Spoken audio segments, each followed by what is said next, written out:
Alors aujourd'hui, donc on va avoir près d'une quarantaine de pays du monde entier. Donc on a même des gens qui viennent de l'Australie pour ce sujet de la lutte contre les sites illégaux. C'est très important que ce soit ici au Maroc parce que le Maroc est aujourd'hui un des pionniers dans la lutte contre les opérateurs illégaux. Et donc on est vraiment très content d'être ici aujourd'hui avec la présence du ministre, du directeur général de la MDJS, des représentants du Conseil de l'Europe et je pense qu'on va vraiment réussir en tout cas à mobiliser, à tous se mobiliser.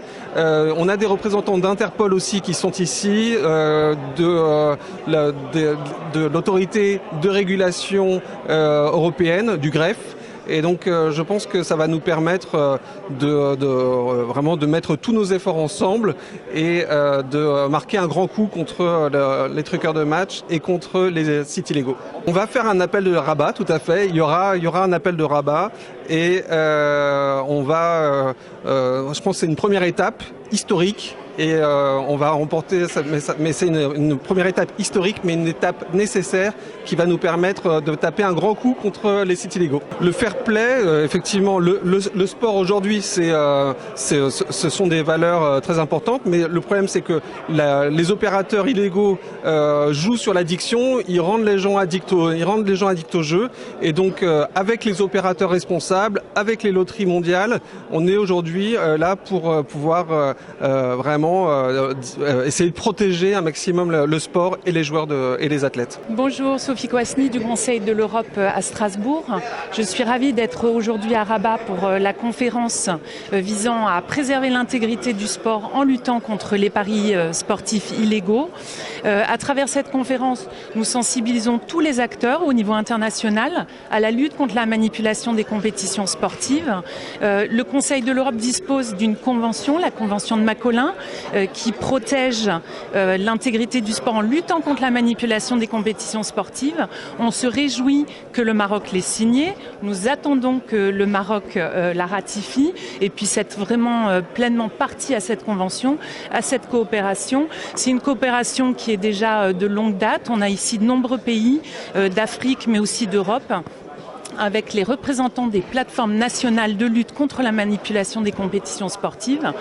Et à l'approche d'une Coupe d'Afrique des Nations, à l'approche d'une Coupe du Monde de foot, il est important que le Royaume du Maroc se dote de tous les outils qui permettent de lutter contre ce fléau-là, qui est un fléau touchant au crime organisé, au blanchiment d'argent.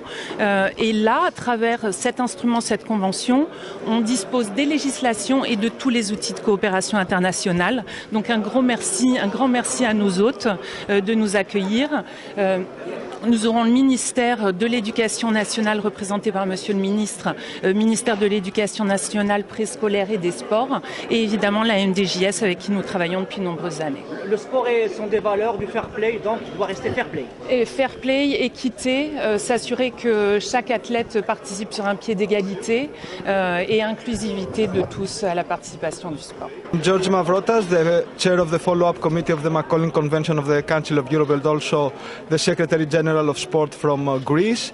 I think that this meeting in Rabat is very important in order to find ways to fight illegal betting, which is a major pathology. It is strongly connected with the manipulation of sport competitions, and I think that we have to join forces, the states, the governments, the law enforcement, the sport movement, and also the betting ecosystem in order to create the proper tools and fight illegal betting, which is harmful also for the governments, the betting operators, and also the sport movement itself. Nous sommes ici réunis aujourd'hui pour cette grande conférence au niveau africain international sur la Convention de Macolin que le Maroc a signée en septembre 2021 et qui est sur le point de faire des pas en avant en vue de la ratification. Quelle est la valeur ajoutée de cette conférence? En fait, la Convention de Macolin contre la manipulation des compétitions sportives, dont les paris illégaux, la lutte contre les paris illégaux, est le seul instrument juridiquement contraignant à cet égard. Et c'est une question pour laquelle c'est très important d'appeler à d'autres ratifications de la part d'autres États. Le Maroc est le premier État africain à avoir signé cette convention. Donc c'est très important, comme je le disais, puisque c'est un fléau qui au niveau international, et le Maroc peut profiter du fait qu'il est déjà très avancé dans la consolidation de l'espace juridique commun avec le droit international et en particulier les conventions du Conseil de l'Europe, parce qu'il y a plusieurs autres conventions qui sont très étroitement liées à la convention de Macolin, qui sont déjà en vigueur au Maroc, comme la convention contre la cybercriminalité. Il faut savoir que la plupart de ces paris illégaux ont lieu par Internet. La convention pour la protection des données, la convention pour la lutte contre le blanchiment des capitaux et le financement du terrorisme, puisqu'après, une fois qu'on obtient l'argent des paris illégaux, il faut le blanchir. Donc tout ça, c'est des instruments qui sont déjà en vigueur au Maroc et qui complètent, qui servent à avoir une vue d'ensemble pour la lutte contre la manipulation des compétitions sportives. للمزيد من المعلومات ما تنسوش تابوناو وتفعلوا الجرس باش يوصلكم جديد لو 7 TV.